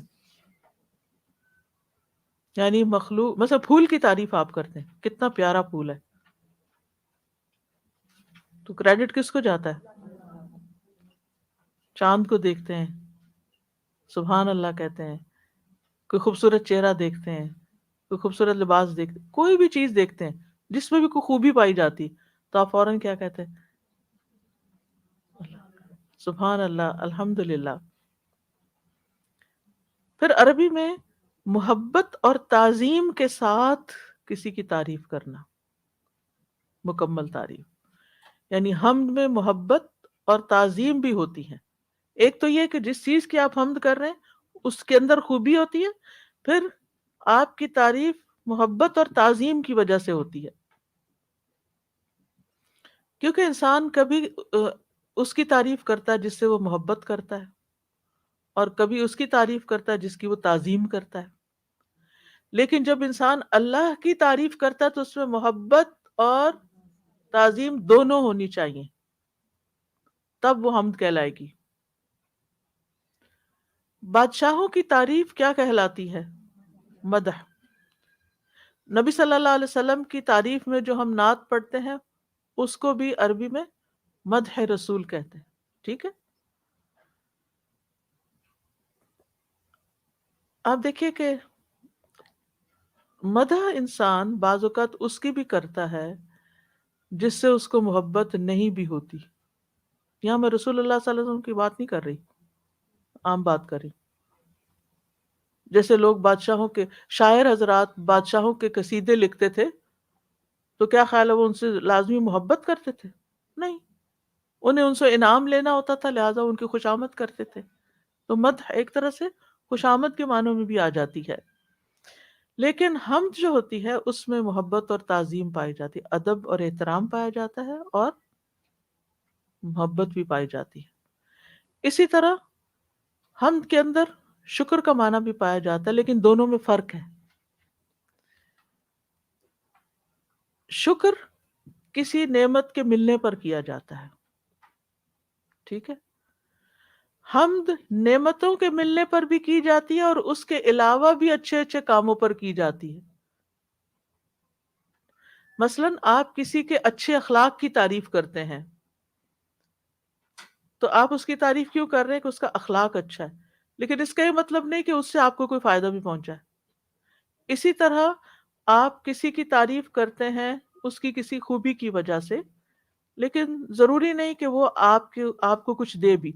اور بعض اوقات آپ کسی کی تعریف کرتے ہیں اس کے دینے کی وجہ سے. تو جب آپ کو کوئی چیز دیتا ہے کوئی، تو آپ کیا کرتے ہیں؟ اس کا شکریہ ادا کرتے ہیں. ٹھیک ہے. تو شکر جو ہے نعمت یا احسان کے مقابلے پر ہوتا ہے. ٹھیک ہے. اور ہم جو ہے اس میں شکر بھی ہے اور تعریف بھی ہے. للہ، اللہ کے لیے یا اللہ ہی کے لیے ہے. یہ جو لام ہے نا یہ الگ ہے، اور اللہ لی اللہ یوں ہے، تو للہ جوڑ کے پڑھتے ہیں اس کو. للہ، اللہ کے لیے ہے. اور اس کو کہتے ہیں کہ یہ اللہ کے لیے خاص ہے، یعنی اللہ ہی کے لیے ہے. کیونکہ اللہ سبحانہ تعالیٰ کے جو صفات ہیں اور جو اس کے کمالات ہیں وہ کسی اور کے اندر نہیں ہیں. اللہ سبحانہ تعالیٰ کی تعریف خود اللہ تعالیٰ نے بھی کی ہے اپنی تعریف، اور اللہ تعالیٰ کو اپنی تعریف پسند ہے اور وہ حقدار ہے اس کا. فرشتے بھی اس کی تعریف کرتے ہیں، انسان بھی تعریف کرتے ہیں، جنات بھی تعریف کرتے ہیں، اور باقی ساری مخلوق بھی کیا کرتی ہے؟ اس کی تسبیح کر رہی ہے. اسی طرح ہر جگہ اس کی تعریف ہے، آسمانوں میں بھی، زمین پر بھی، اور ان کے درمیان بھی، اور عرش پر بھی۔ وَلَهُ الْحَمْدُ فِي السَّمَاوَاتِ وَالْأَرْضِ۔ پھر اسی طرح زمانے کے اعتبار سے بھی، ماضی میں بھی ہوتی رہی، اب بھی ہو رہی ہے، آئندہ بھی ہوگی، آخرت میں بھی ہوگی، ٹھیک ہے۔ وَهُوَ اللَّهُ لَا إِلَٰهَ إِلَّا هُوَ لَهُ الْحَمْدُ فِي الْأُولَىٰ وَالْآخِرَةِ، دنیا میں بھی آخرت میں بھی۔ تو سمجھ آ گئی؟ یعنی کرنے والے کے اعتبار سے بھی ہر کوئی کر رہا ہے، جگہ کے اعتبار سے بھی، زمانے کے اعتبار سے بھی، اللہ ہی کے لیے ہے تعریف۔ پھر اسی طرح آپ دیکھیں کہ زبان سے بھی، بلند آواز سے بھی، آہستہ آواز سے بھی، دل سے بھی، ٹھیک ہے، یہ سب ہم کیا کرتے ہیں؟ اللہ کی حمد کر سکتے ہیں۔ ہمارے اندر یا کسی کے اندر کوئی بھی جو خوبی ہے وہ سب بھی اللہ کی دین ہے، لہذا اللہ ہی کی تعریف ہے۔ تو یہاں پر جو کہ کہا گیا کہ الحمدللہ، کون ہے اللہ، آگے اس کی کچھ صفات بتائی گئی ہیں، رب العالمین، الرحمن الرحیم، مالک یوم الدین۔ ان تین چیزوں کی بنیاد پر، یعنی اس کے رب ہونے پر، اس کے رحمان و رحیم ہونے پر، اور اس کے مالک ہونے پر اللہ کی تعریف ہے، ٹھیک۔ ویسے تو بہت سی وجوہات ہیں، لیکن سورۃ الفاتحہ میں ان تین چیزوں کا ذکر کیا گیا ہے۔ اب جہاں تک رب کا تعلق ہے، رب کا مطلب ہوتا ہے وہ سردار جس کی اطاعت ہوتی ہے۔ پھر اس کا معنی مالک اور پرورش کرنے والا بھی ہے، یعنی ہر چیز کو پیدا کر کے ضروریات مہیا کرنے والا۔ رب کے اندر تین صفات پائی جاتی ہیں، خلق، ملک یا ملک، اور تدبیر۔ وہ پیدا بھی کرتا ہے، وہ خالق ہے، وہ مالک ہے، وہ مدبر ہے۔ اس لیے جب کبھی آپ کہیں کہ رب کون ہے، آپ سے پوچھے تو آپ کہیں خالق، مالک، مدبر۔ اور جہاں تک رب کا تعلق ہے تربیت کرنے والا، تو وہ مخلوق کی دو طرح سے تربیت کرتا ہے، عام تربیت اور خاص تربیت۔ عام تربیت یہ ہے کہ اللہ تعالیٰ نے مخلوقات کو پیدا کیا، ان کو رزق دیا، اور ان کو وہ طریقے سکھائے کہ جس سے وہ اپنی دنیا میں زندہ رہ سکیں۔ خاص تربیت وہ اپنے خاص بندوں کی کرتا ہے، جیسے اولیاء کی، پیغمبروں کی، ان کی تربیت وہ ایمان کے ساتھ کرتا ہے، ایمان کی توفیق دیتا ہے، صحیح راستے پہ چلنے کی توفیق دیتا ہے، ان سے نیکی کے کام لیتا ہے، خیر کے کام لیتا ہے۔ تو خاص تربیت کیا ہے؟ جس کی وجہ سے انسان کو بھلائی کی توفیق مل جاتی ہے۔ اسی لیے آپ دیکھیں کہ انبیاء کی اکثر دعائیں رب سے شروع ہوتی ہیں، ربنا، ربی۔ حضرت ابراہیم کی دعائیں دیکھیں، حضرت یوسف علیہ السلام کی دیکھیں، باقی پیغمبروں کی دیکھیں، وہ سب جب دعا کرتے ہیں تو رب کہہ کے پکارتے ہیں اللہ تعالیٰ کو، یا اللہ نہیں کہتے بلکہ رب کہتے ہیں۔ اور عالمین جو ہے، عالمین عالم کی جمع ہے، عالم کی دو جمع ہوتی ہیں، یہ خاص بات نوٹ کیجئے، ایک عالم، عالمین، عالمین، اور دوسری عوالم، عوالم، عوالم، ٹھیک ہے۔ یہاں پر دونوں کا فرق بتا دیتی ہوں۔ عالمین، عالم کی جمع ہے، کیا ترجمہ پڑھا آپ نے؟ جہان، اور عالمین جہانوں، ٹھیک ہے۔ تو عالمین کا سنگولر آپ نے پڑھا عالم ہے، اور عالم سے مراد اللہ کے سوا جو کچھ بھی ہے وہ عالم کہلاتا ہے، یہاں تک تو بات ٹھیک ہے۔ لیکن جب ہم اس کی جمع عالمین کرتے ہیں تو اس سے مراد ذوی العقول ہوتے ہیں، عقل والے۔ اب آپ مجھے بتائیے کہ عقل والے کون کون ہیں؟ عقل والے، جی، انسان اور جن، فرشتے، ٹھیک ہے نا۔ یہ عقل والے ہیں اور مکلف، جن کے اوپر اللہ سبحانہ تعالیٰ نے ذمہ داری ڈالی ہے کچھ کرنے کی. یعنی اللہ سبحانہ تعالیٰ ان سب کا رب ہے، رب العالمین ہے. اور اس میں آپ دیکھیے کہ ایک عالم انس ہے، ایک عالم جن ہے، ٹھیک ہے، اور ایک عالم نبات ہے، ایک عالم جماعت ہے، ایک عالم ارض ہے، ایک عالم سما ہے. لیکن اللہ تعالیٰ نے یہاں جو چیزیں جن کے اندر روح نہیں ہے ان کی بجائے جن کے اندر روح ہے اور عقل ہے ان کا اپنے آپ کو رب یہاں بتایا ہمیں، رب العالمین. ٹھیک ہے، ورنہ جہان تو اتنے ہیں کہ انسان شمار نہیں کر سکتا. تو اب آپ دیکھیے کہ ایک زمانے میں جو لوگ پائے جاتے ہیں نا انسان، وہ کیا کہلاتے ہیں؟ یعنی اس جہان کے لوگ. مثلاً ہم دیکھتے ہیں کہ حضرت مریم علیہ السلام جو تھی وہ اپنے وصطفیٰ کی علی نساء العالمین، کہ اللہ نے تمہیں چن لیا سارے جہانوں پر. تو کیا اس کا مطلب ہے کہ وہ جنوں اور فرشتوں اور ساری دنیا کے انسانوں پر چن لی گئی تھی؟ یہ نہیں مطلب. وہ اس دور کے لوگ مراد ہیں وہاں. تو ایک دور کے لوگ ایک عالم ہے، دوسرے دور کے لوگ دوسرا عالم ہے.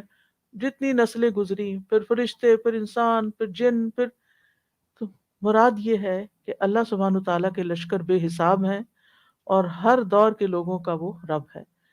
ابراہیم علیہ السلام نے اللہ تعالیٰ کی تعریف یوں بیان کی تھی رب العالمین کی، الذی خلقنی فہو یہدینی، وہ جس نے مجھے پیدا کیا وہی مجھے راستہ دکھاتا ہے. والذی هو یطعمنی ویسقینی، وہی جو مجھے کھلاتا اور پلاتا ہے. وَإِذَا مَرِضْتُ فَهُوَ يَشْفِينِ، اور جب میں بیمار ہوتا ہوں تو وہ مجھے شفا دیتا ہے. وَالَّذِي يُمِيتُنِي ثُمَّ يُحْيِينِ، وہ جو مجھے موت دیتا ہے پھر وہی مجھے زندہ کرے گا. یہ ہے رب، یہ ہے ہمارا رب. ٹھیک ہے، ہمارے پیدا ہونے سے پہلے ہی اس نے ہماری ساری تدبیر کی تھی اور ہماری تخلیق بھی، ہماری تقدیر بھی لکھ دی تھی. وہ ہماری تمام ضروریات پوری کرنے والا ہے، وہ ہمیں ہدایت دینے والا ہے. اسی لیے آگے پھر اہدنا الصراط المستقیم کی بات بھی آئی. ٹھیک ہے، اور اس میں آپ دیکھیے کہ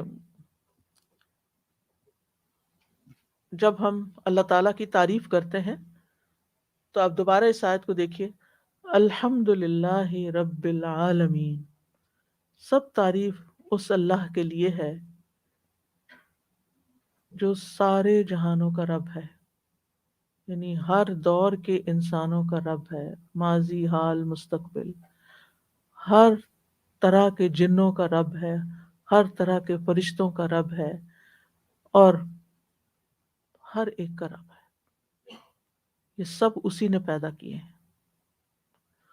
اور اگر رب کے معنوں میں ہم خالق کا معنی لیں تو آپ دیکھیں خالق ارض و سما، اور جو ان دونوں کے درمیان ہے، ہر چیز کا خالق ہے. بے شمار ستاروں اور سیاروں کا، اور زمین پہ پائی جانے والی مخلوقات کا، سمندروں کا. کسی ایک چیز پر بھی آپ غور کریں، صرف آپ سمندر کو ہی دیکھ لیں، آپ کو معلوم ہے نا کہ سمندر نے ہماری زمین کے کتنے حصے کو گھیرا ہوا ہے؟ 3 حصوں کو. ٹھیک ہے، یعنی 3 کوارٹرز اس نے گھیرے ہوئے. اس کی میکسیمم ڈیپتھ کتنی ہے کچھ پتا ہے؟ جہاں وہ سب سے زیادہ گہرا تقریباً 2.5 میل ہے نیچے زمین تک، اندر زمین 2.5 میل نیچے، وہاں تک پہنچنا بھی مشکل ہے. پھر ہم یہ سنتے ہیں کہ زمین جو ہے وہ گھوم رہی ہے، اس کی دوہری حرکت ہے، تو اتنی تیزی سے گھوم رہی، وہ پانی گر کیوں نہیں جاتا؟ تو یہ تدبیر ہے نا. رب پھر صرف خالق نہیں ہے، ان چیزوں کو اون بھی کرتا ہے، مالک بھی ہے، اور پھر ان کی تدبیر بھی کرتا ہے کہ انہوں نے کام کیسے کرنا ہے. ایک چونٹی کتنی چھوٹی سی چیز ہے، اس نے کیا کھانا ہے، کہاں رہنا ہے، کیسے سروائیو کرنا ہے، کیسے اپنے آپ کو پروٹیکٹ کرنا ہے، کیسے اپنی حفاظت کرنی ہے. یہ ساری تدبیر کون کر رہا ہے؟ کیا میں اور آپ کر رہے ہیں؟ انسان کر رہے ہیں؟ شہد کی مکھیوں نے کیسے کام کرنا ہے، انہوں نے شہد کیسے بنانا ہے، یہ سارے یعنی اتنی مخلوقات ہیں اللہ تعالیٰ کی کہ ہم گن بھی نہیں سکتے. ان سب کو پیدا کرنے والا، ان سب کو طریقہ سکھانے والا کہ انہوں نے کرنا کیا ہے، ان سب کے روزانہ رزق کا بندوبست کرنے والا صرف اللہ ہے. ہم اس لیے اس کی تعریف کرتے ہیں. نہیں اللہ کی تعریف کیوں کریں؟ پھر صرف آپ کائنات کو چھوڑیں، اپنے وجود کو ہی دیکھ لیں، اپنے چہرے کو دیکھیں، اپنی آنکھوں کو دیکھیں، کسی ایک بدن کے کسی ایک حصے کو. اب آپ دیکھیں ہر حصے کا ڈاکٹر الگ ہوتا ہے، اور وہ بیچارہ اپنی زندگی کھپا دیتا ہے صرف اسی کو پڑھنے میں، اس میں اسپیشلائز کرتا ہے. یعنی کتنی بے شمار قسمیں ہیں، اور ابھی تک بھی انسان پوری طرح سمجھ میں نہیں آیا ڈاکٹرز کو، سائنٹسٹ کو. انسان کے جسم کا جو سب سے چھوٹی اکائی ہے سیل، ابھی تک تو پوری طرح اس کو بھی نہیں سمجھا جا سکا. ہمارا علم تو اتنا محدود ہے.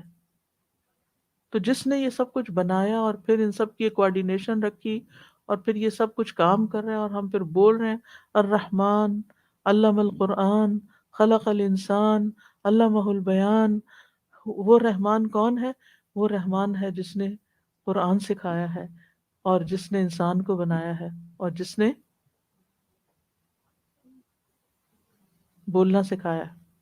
یہ بولنا بھی اس کی نشانیوں میں سے. کتنی بے شمار قسم کی زبانیں ہیں اور بولیاں ہیں.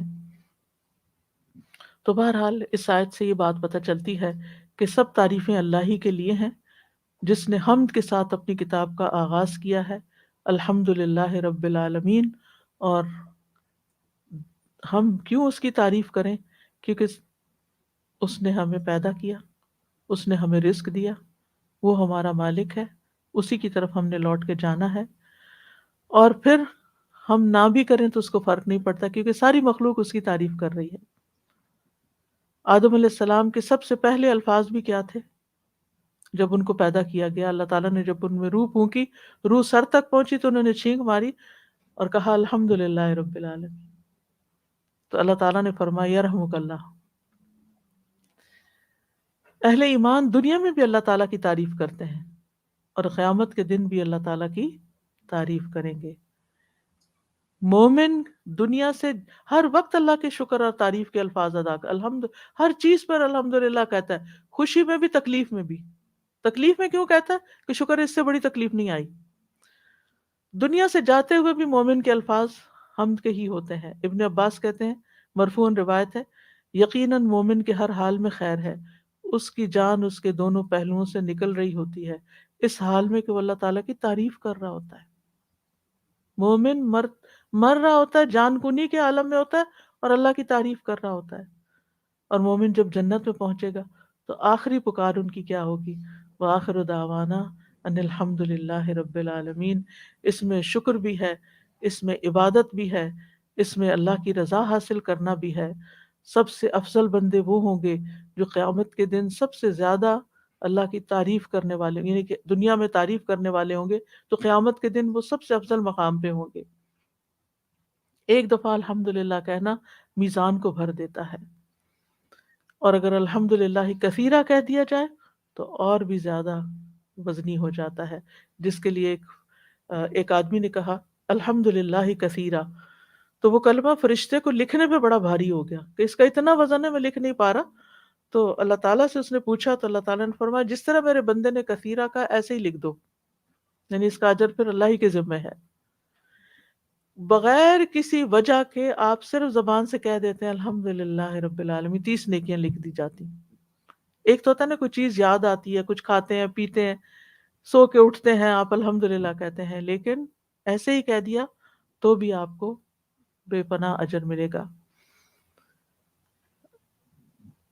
پھر آپ دیکھیے کہ الحمدللہ کہنے کے مواقع کون سے؟ دن کی ابتدا میں، نماز کی ابتدا میں، رکوع اور سجود میں، نماز کے بعد 33 بار الحمدللہ کہا جاتا ہے، پھر صبح و شام، ہر لقمے اور ہر گھونٹ پر، خوشی اور ناخوشی میں، حال دریافت کرنے پر. جب کوئی آپ کا حال پوچھے کیا حال ہے تو آپ کیا کہیں؟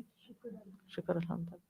نعمت ملنے پر، چھینک مارنے کے بعد، مصیبت زدہ شخص کو دیکھ کر، کاموں کے اختتام پر، بستر پر لیٹتے وقت، تکلیف کے وقت، ہر خطبے کے آغاز میں،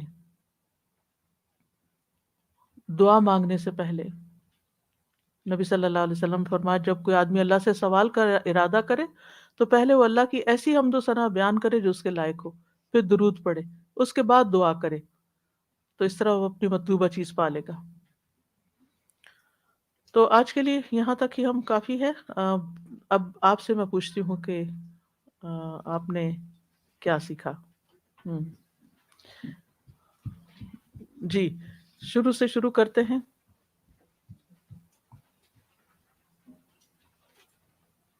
قرآن مجید کیوں پڑھیں؟ قرآن مجید پڑھنے کا مقصد کیا ہونا چاہیے؟ جی آپ سبق حاصل کرنے کے لیے، نصیحت حاصل کرنے کے لیے، عمل کرنے کے لیے، جی ہدایت حاصل کرنے کے لیے، رحمت پانے کے لیے، روشنی پانے کے لیے، دنیا میں بھی، قبر میں بھی، حشر کے دن بھی، پلسرات پر بھی، ٹھیک ہے۔ قرآن کو بابرکت کتاب کیوں کہا جاتا ہے؟ کتاب انزلناہ الیک مبارک، مبارک کیوں ہے یہ کتاب؟ وہ تو ٹھیک ہے، کیونکہ اس میں بہت زیادہ خیر ہے، اس میں وسیع علم ہے، ہر چیز کا احاطہ کرتی ہے، یہ ہر حکم کا، ہدایت ہے، بیماری سے شفا ہے۔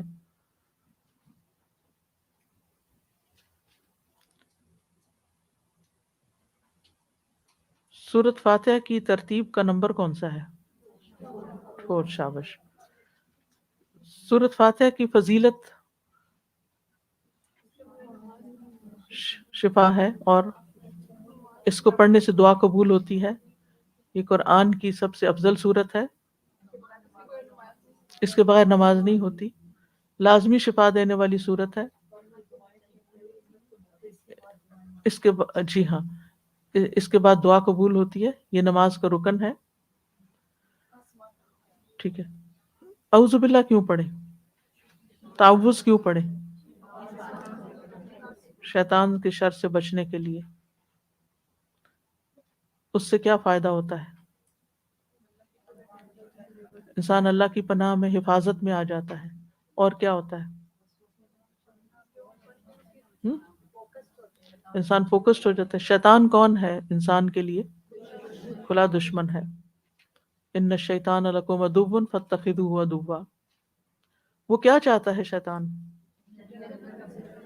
جنت سے روکنا چاہتا ہے۔ قرآن مجید میں آتا ہے انما یدعو حزبہ لیکونوا من اصحاب السعیر، وہ اپنے گروہ والوں کو صرف اس لیے بلاتا ہے کہ وہ بھڑکتی آگ میں جا پڑے، یعنی وہ ہمیں جہنم میں لے جانا چاہتا ہے۔ اور کیا فائدہ ہے اعوذ باللہ پڑھ کر؟ قرآن مجید پڑھنے کا فائدہ کیا ہے؟ ہم وسوسوں سے بچ جاتے ہیں، قرآن کا صحیح معنی اور مفہوم سمجھ پاتے ہیں، ٹھیک ہے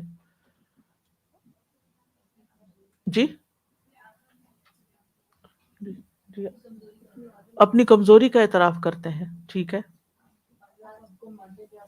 اللہ کا حکم ماننے میں آسانی ہو جاتی ہے، بالکل۔ آپ جی ہر شر سے بچ کے خیر کی طرف انسان نکل جاتا ہے، یعنی شیطان کا کام ہے انسان کو قرآن کی اصل معنی سے پھیر دینا۔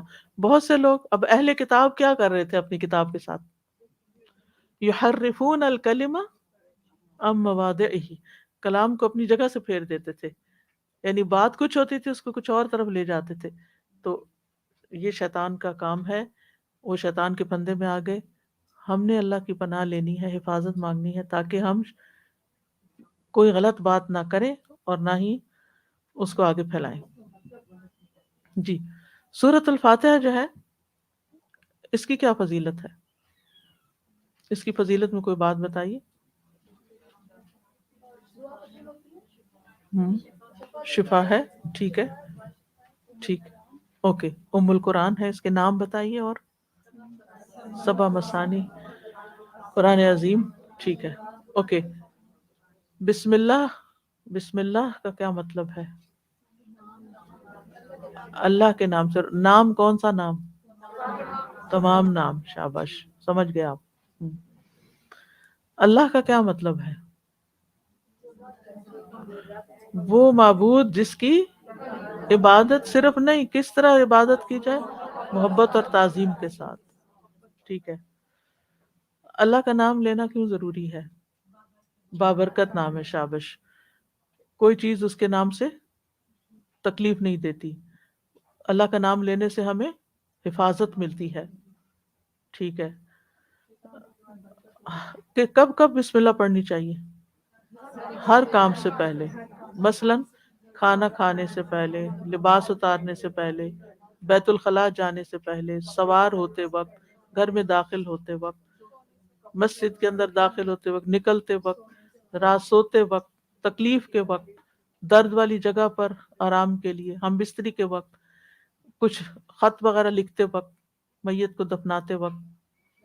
ٹھیک ٹھیک ہے. حمد کیا ہوتی ہے؟ تعریف. کون سی تعریف؟ جو محبت اور تعظیم کی وجہ سے کی جائے. ٹھیک ہے. اور مدح کیا ہوتی ہے؟ جی ہاں، ویسے ہی تعریف جس شکر نہیں ہوتی. مدح، مدح بس تعریف ہوتی ہے جس میں کوئی مفاد ہوتا ہے، لیکن اس میں کوئی محبت اور تعظیم نہیں ہوتی. ٹھیک ہے. کسی غرض کی وجہ سے جو ہوتی، جسے ہم خوشامد بھی کہتے ہیں نا عام طور پہ. جی. تو اللہ کی تعریف کتنی؟ کب؟ کہاں؟ کون کون کرتا ہے اللہ کی تعریف؟ خود اللہ تعالیٰ، فرشتے، انبیاء، انسان، باقی مخلوق. ٹھیک ہے. اور کس کس جگہ ہوتی ہے؟ آسمانوں میں، زمین میں، ہر جگہ، اور اس کے درمیان اور عرش پر بھی. اور کس کس زمانے میں؟ وقت کے ہر زمانے میں، دنیا میں بھی اور آخرت میں بھی. ٹھیک ہے. اور رب کون ہوتا ہے؟ خالق، مالک، مدبر. اور رب جو تربیت کرتا ہے. ٹھیک ہے. تربیت کتنی قسم کی ہوتی ہے؟ 2 قسم کی. ایک عام ہے، کھلانا پلانا، اور یہ سب جو ہم سارے ماں باپ اپنے بچوں کی کر رہے ہیں، کھلانا پلانا، ان کی تعلیم اور ان کی شادی کر دینا. ٹھیک ہے. اور خاص تربیت کون سی ہوتی ہے؟ ہدایت دینا ان کو. جی. ایک عام تربیت ہوتی ہے، خاص تربیت ہوتی ہے. تو اللہ تعالیٰ تربیت کرتے ہیں اپنے خاص بندوں کی، ان کو ہدایت دیتے ہیں، ان کو سیدھے راستے پہ چلاتے ہیں. اور پھر عالمین کا کیا سنگولر کیا ہے؟ عالم. عالم میں ہر مخلوق ہے اللہ کے سوا. ٹھیک ہے. اور وہ علم سے یہ لفظ نکلا ہے جس کا مطلب ہوتا ہے نشان، اور نشان سے جو بنانے والا ہے اس کی پہچان ہوتی ہے. ہر مخلوق سے اللہ تعالیٰ کی پہچان ہوتی ہے. لیکن یہاں عالم کی کتنی جمع ہے؟ 2. ایک عوالم اور ایک عالمین. عالمین جو ہوتا ہے وہ عقل والوں کے بارے میں بات ہوتی ہے، اور عوالم میں ہر ساری مخلوق آ جاتی ہے. اور خالق جس نے پیدا کیا، مالک جو ہمارا اصل مالک ہے، جس کی طرف ہم نے جانا ہے. اور مدبر کا کیا معنی ہے؟ جو ہماری تدبیر کرتا ہے. تعریف کرنے کا فائدہ کیا ہے اللہ تعالیٰ کی؟ اللہ تعالیٰ کو پسند ہے. شاباش. کب کب کرنی چاہیے؟ صبح اٹھتے ہی سب سے پہلے الحمدللہ الذی احیانا. ٹھیک ہے. رکوع میں، سجود میں، نماز میں، صبح و شام، ہر لقمے پہ، کھانا کھانے کے بعد، نعمت ملنے کے بعد، چھینک مارنے کے بعد، مصیبت زدہ شخص کو دیکھ کے، کاموں کے اختتام پر، بستر پہ لیٹتے ہوئے، تکلیف کے وقت، ہر خطبے میں، دعا مانگتے وقت، ہر جگہ پر ہمیں اللہ تعالیٰ کی تعریف کرنی. تو یہ تھا آج کا سبق. 2 منٹ اوپر ہو گئے، معافی چاہتی ہوں. سبحانک اللہم و بحمدک، اشہد ان لا الہ الا انت، استغفرک و اتوب الیک. السلام علیکم و رحمۃ اللہ وبرکاتہ. اللهم صل على محمد وعلى آل محمد كما صليت على إبراهيم وعلى آل إبراهيم إنك حميد مجيد. اللهم بارك على محمد وعلى آل محمد كما باركت على إبراهيم السلام علیکم. وعلى آل إبراهيم إنك حميد مجيد.